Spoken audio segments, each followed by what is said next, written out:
Gold, trusted gold buyers. మీరు తాకట్టు పెట్టిన బంగారాన్ని విడిపించి ఈ రోజు ఉన్న మార్కెట్ ధరకు కొనబడను. మీ కెరీర్ మొత్తం చూసుకుంటే సార్ ధర్మవరపు సుబ్రహ్మణ్యం గారు ఆల్మోస్ట్ అన్ని సినిమాల్లో ఉంటూ వచ్చారు. ఏంది ఆయనతో అంత స్పెషల్ అసోసియేషన్ ఏంది మీకు? అంటే నాకు ఆయన టైమింగ్ ఇష్టం అండి. నాకు ఆయన టైమింగ్ చాలా ఇష్టం. నేనన్నా ఆయనకి చాలా చాలా ఇష్టం. ఇంకా అంతే, ఆ రెండే. నేను ఫస్ట్ స్క్రిప్ట్ దశలోనే ఆయన్ని అనుకునేవాడిని. స్క్రిప్ట్ దశలోనే ఓకే, పలానా ఈ మామయ్య క్యారెక్టరు, ఇది ధర్మ సుబ్రహ్మణ్యం గారు అనుకొని దాని తర్వాత రాసుకునేవాళ్ళు. ఆయన్ని దృష్టిలో పెట్టుకునే ఈ డైలాగ్ ఈయనైతే ఎలా చెప్తాడు అనే దృష్టిలో పెట్టుకునే రాసుకునేవాళ్ళం. అప్పుడు దాదాపు ఎక్కువ మంది ఆర్టిస్టులు అంతేనండి. ఇప్పుడు ఎంఎస్ గారు కానీ, బ్రహ్మానందం గారు కానీ, లేకపోతే ధర్మ సుబ్రహ్మణ్యం గారు కానీ, వేణుమాధవ్ కానీ, వీళ్ళందరినీ మనం క్యారెక్టర్లు వీళ్ళు అనుకున్న తర్వాత మనకి ఆ సీన్స్ కూడా మనం ఈజీగా రాసుకునేవాళ్ళం. ఒక ఆర్టిస్ట్కి ఆల్రెడీ ముందే రాసేసుకుంటే వాళ్ళ పేరు అనుకొని రాసుకుంటే మంచి టైమింగ్ దొరకద్ది. సో ఆ ఫ్లోలో మేము రాసేసుకోవచ్చు అని చెప్పారు. సో నాకు అది లీలామహల్ సెంటర్ చూస్తున్నప్పుడు అర్థమైంది సార్. అంటే ధర్మవరపు సుబ్రహ్మణ్యం గారి కెరీర్ అంతా ఆయన అద్భుతమైన పాత్రలు చేశారు, కానీ దాంట్లో గెటపులు ఉంటాయి లీలామహల్ సెంటర్లో. అసలు ఆ గెటపులు అదిరిపోతాయి, ఆ టైమింగ్ అదిరిపోద్ది, ఆ ట్రాక్ అంతా అద్భుతంగా వచ్చింది. అవునండి, అది అసలు యాక్చువల్గా ఫస్ట్ ఆయనకి ఇలా ఇలా అనుకుంటున్నానండి అని చెప్పినప్పుడు ఆయన ఏమన్నారంటే, ఓకే మన కామెడీ టైమింగ్ అంతా ఓకే, ఇన్ని క్యారెక్టర్లు ఆ మిమిక్రీ లాగా ఇలా చేయాలి అంటే యాక్చువల్గా నాకంటే బ్రహ్మానందం గారు బాగుంటాడు, నేను నేను మరి అవన్నీ నా మీద బాగుంటాయా అన్నారు ఆయన. ఓకే, లేదు సార్ బ్రహ్మాండంగా ఉంటాయండి, ఇందులో మిమిక్రీ లాగా మీరేం చేయక్కర్లా, మీకు ఆ గెటప్లు వేస్తాం, మీరు కొంచెం దగ్గరగా అలా చేసినా చాలు, కానీ మీరు ఇప్పుడు మోహన్ బాబు గారు అంటే పెదరాయుడు అంటే యాస్టీస్ పెదరాయుడు లాగా మిమిక్రీ చేయొద్దు. ఆ ఫీలింగ్ ఏంటంటే ఆ క్యారెక్టర్లన్నీ మీరు వేయాల్సినవి అని మీ ఫీలింగ్ అంతే, మీరు ఎలా చేస్తారో అలాగే చేయండి అని చెప్పి అయితే అలాగే అని చెప్పి చేశారు, అద్భుతంగా చేశారు. చూసుకున్న తర్వాత ఆయన రియాక్షన్ ఏంటి? అది చాలా ఇష్టం అండి, చాలా చాలా ఇష్టపడ్డారు, అన్నీ చాలా బాగున్నాయని చెప్పారు. దానికి మన ఒకరోజు ఎంఎస్ గారు వచ్చారు ఒక సీన్ కోసం. యాక్చువల్గా థియేటర్లో ఈయన సినిమా చూస్తుంటే పెదరాయుడు గెటప్లో సమోసా ఏదో ఇచ్చి బట్టలన్నీ తీసుకుని వెళ్ళిపోతాడు కదా, ఆ సీను ఒకటి చేసిన తర్వాత ఎంఎస్ గారు అన్నారు, ఎంఎస్ గారు ఏంటి ఈయన క్యారెక్టర్ అంటే చెప్పాను, అంటే ఈయన లైఫ్ బెస్ట్ క్యారెక్టర్ అయిపోద్ది అది ఆయనకి సుబ్రహ్మణ్యం గారికి అని చెప్పి, నాది కూడా మరీ ఒక్క సీన్ ఏంటి, ఇంకెక్కడన్నా ఒక సీన్ పెట్టండి, నాకు డబ్బులు కూడా వద్దు, నేను వచ్చి చేసి వెళ్ళిపోతాను అన్నారు. ఆయనకి అర్థమైపోయింది ఇది మంచి ట్రాక్ అవుతుంది, నాకు ఒక్క సీన్ పెట్టండి ఎక్కడన్నా అన్నారు. అది షూటింగ్ జరుగుతున్నప్పుడే నాకు అప్పటికప్పుడు ఒక థాట్ వచ్చింది, దీన్ని మనం క్లైమాక్స్లో ఎండ్లో పెడితే ఎలా ఉంటుంది, ఈయన మళ్ళీ వచ్చినట్టుగా అని చెప్పి అప్పటికప్పుడు అనుకొని ఆయన షూటింగ్ ప్యాకప్ అయ్యి వెళ్ళేలోపే ఇంకో సీన్ చెప్పాను అనమాట. ఓకే, సినిమా చివరిలో అంత సుఖాంతం అయిపోయిన తర్వాత ఆయన అడవి దొంగ గెటప్లో, అంటే ఒకటే ఉంటుంది కదా, ఆయన అడవి దొంగ గెటప్లో వస్తే ఈయన మళ్ళీ వచ్చాడు అక్కడికి, వచ్చి ఈ గెటప్ నీకంటే అంటే ఒరే నువ్వు వాడివే కదా అని చెప్పి పరిగెడుతుంటే దాని మీద సినిమా ఏం చేద్దామని చెప్పి అప్పటికప్పుడే చెప్పాను అనమాట. ఓకే, ఇలా చేద్దాము అంటే చాలా బాగుంది అని తర్వాత వచ్చి చేసి వెళ్ళారు ఆయన ఎంఎస్ గారు. అట్లా అంటే ఈవీవి గారి విషయానికి వస్తే సార్ మళ్ళీ అంటే చాలా మంది చెప్పారు, అది నిజమో కాదో నాకు తెలియదు, ఈవీవి గారికి ఆర్యన్ రాజేష్ మంచి హీరో అవుతాడు అని చెప్పేసి చాలా బలమైన నమ్మకం అంట. సో ఆయన లాంచ్ చేశారు, సక్సెస్ రాలేదు, మీరు సక్సెస్ ఇచ్చారు, సో ఆయన ప్రెస్ మీట్ పెట్టి మరీ చెప్పారు. సో ఆ కొడుకు మీద ఎందుకు ఆయనకు అంత నమ్మకం? అంటే ప్రతి కొడుకు మీద ఉంటుంది, బట్ ఇద్దరిలో ఈ కొడుకు పెద్ద హీరో అవుతాడు ఎందుకు అంత బలంగా? అంటే ఒకటి సార్, ఇప్పుడు స్క్రీన్ కి నిజం చెప్పాలంటే ఆయన అందగాడు కదా. కరెక్ట్, ఆర్యన్ రాజేష్ చాలా అందగాడు, చాలా ఫ్రెష్ ఉంటుంది, హైట్, ఇద్దరు హైటే, రాజేష్ నరేష్ ఇద్దరు మంచి హైట్, మంచి ఫిగర్ బాగుంటది.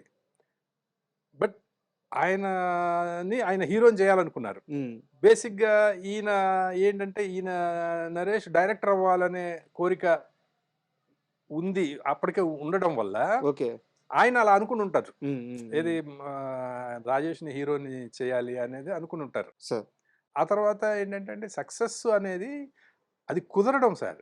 ఇప్పుడు ఈవీవి గారు చూడండి సక్సెస్లా, అంతే కదా, ఎన్ని సక్సెస్లు, ఎన్ని సూపర్ డూపర్ హిట్లు, అయితే వాళ్ళ అబ్బాయి విషయంలో అది ఎందుకో మిస్ కొట్టింది అంతే.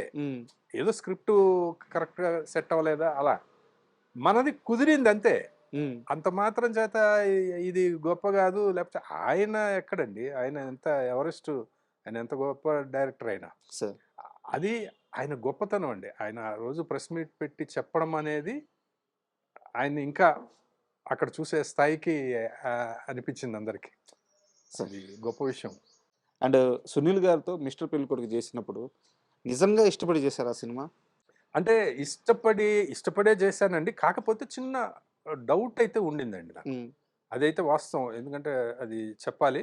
నేను అంటే ఇప్పుడు చెప్పడం కాదు, ఆర్బి చౌదరి గారి ముందే కూడా చెప్పాను నేను.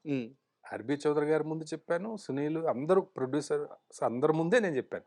అంటే బేసిక్గా ఏంటంటే ఈ కథ కరెక్ట్ తెలుగులో తనకి సెట్ అయ్యే కథ కాదు. అవును, సెట్ అయ్యే కథ కాదు. ఎందుకంటే సునీల్ అంటే నవ్వించాలి, మంచి డాన్స్లు వేస్తాడు, హుషారుగా ఉండాలి సినిమా. ఆ పిక్చర్లో ఏంటంటే ఒక లవర్ బాయ్ క్యారెక్టర్, అతను సినిమా అంతా సాడ్గా ఏడుస్తూ ఉంటాడు సార్. ఆ కథ, ఆ క్యారెక్టరైజేషన్ అలాంటిది సార్. ముందుగా అనుకుంది అసలు సునీల్నేనా? వాళ్ళు చెప్పిందే నాకు, నేను చెప్పింది కదా ఆ సినిమా.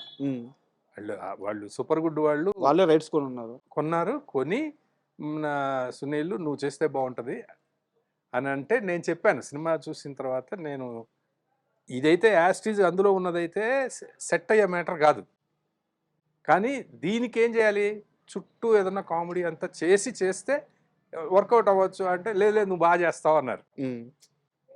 అది ఆ నమ్మకం వాళ్ళు ఇచ్చారు యాక్చువల్గా, ఆర్బి చౌదరి గారు వాళ్ళు.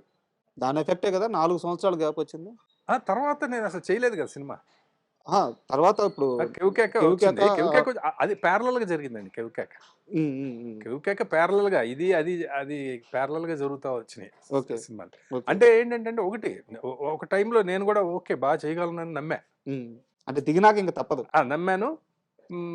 బట్ అది ఆర్బి చౌదరి గారు కూడా చెప్పారు, తను ముందే చెప్పాడు క్లియర్గా అని కూడా చెప్పారు. ఓకే. తర్వాత అండ్ ఇప్పుడు మీ కెరీర్ మొత్తం చూసుకుంటే సార్, ఇప్పుడు మనం లేడీ బాబ్జీ గురించి కూడా మాట్లాడుకుంటే హిట్, లీలా మహల్ సెంటర్ హిట్, సో అలాగే ఆడుతూ పాడుతూ హిట్. సో మీరు చేసిన 6-7 సినిమాల్లో 50% హిట్ పర్సెంటేజ్ ఉంది. ఒక డైరెక్టర్కి 50% హిట్ పర్సెంటేజ్ అనేది చాలా మంచి నెంబర్. అవునండి. కానీ ఎందుకు మీ కెరీర్ తర్వాత కూడా డైరెక్టర్గా యాజ్ ఎ డైరెక్టర్గా ఇన్ని సక్సెస్లు ఇచ్చిన తర్వాత కూడా అనుకున్నంత నెంబర్స్ చేయలేకపోయారు కదా మీరు? ఎక్కడ? అదేనండి, అదే నేను చెప్తున్నాను కదా, అది వేరే ఎవరిని అనడానికి బ్లేమ్ చేయడానికి అసలు లేనే లేదండి. నాకు అవకాశాలు వచ్చినాయి, వాటిని నేను అందిపుచ్చుకోలేదు. ఓకే, కథలు సిద్ధంగా లేవు మీ దగ్గర? కథలని కాదు వేరే వేరే రీజన్స్ వల్ల, నాకు మనుషులు సెట్ అవ్వకపోవడం వల్ల నేను అందిపుచ్చుకోలేకపోయానండి. అంతే తప్ప అవకాశాలు ఆ తర్వాత కూడా వచ్చినాయి నాకు. ఇప్పుడు అదే సూపర్ గుడ్లో ఒకటి 2 హీరోలు ఏదో పిక్చర్ తమిళ్లో చేశారు, అది చేస్తారా అని అడిగారు ఆ సినిమా తర్వాత కూడా. బట్ ఆ సినిమా తమిళ సినిమా కూడా నాకు ఎక్కలా సార్. ఎందుకు మళ్ళీ ఇంకో సినిమా ఫ్లాప్ సినిమా చేయడం అని చెప్పి నేను అది చేయలేదు. And for more videos, please subscribe to iDream. Please subscribe to iDream. Please subscribe iDream. And please subscribe to iDream. For more videos, subscribe to iDream. please like, share and subscribe to the channel. Congratulations, iDream. Subscribe to iDream. Subscribe to iDream. So subscribe to iDream Media. iDream ki iDream team andarki huge congratulations. Please subscribe iDream Media. Please subscribe to iDream. Subscribe iDream. Please subscribe to iDream. iDream అంటే నా కళల channel subscribe చేసుకున్న నోరు తిరుగుతలేదు, మీరైతే గంట గుర్తు కొట్టండి. For more such videos, please subscribe to iDream. Subscribe to iDream. Please subscribe to iDream. Please subscribe iDream Media. Please do subscribe to iDream. Please subscribe to iDream Media. For best entertainment and information, please subscribe iDream. And don't forget to subscribe to iDream.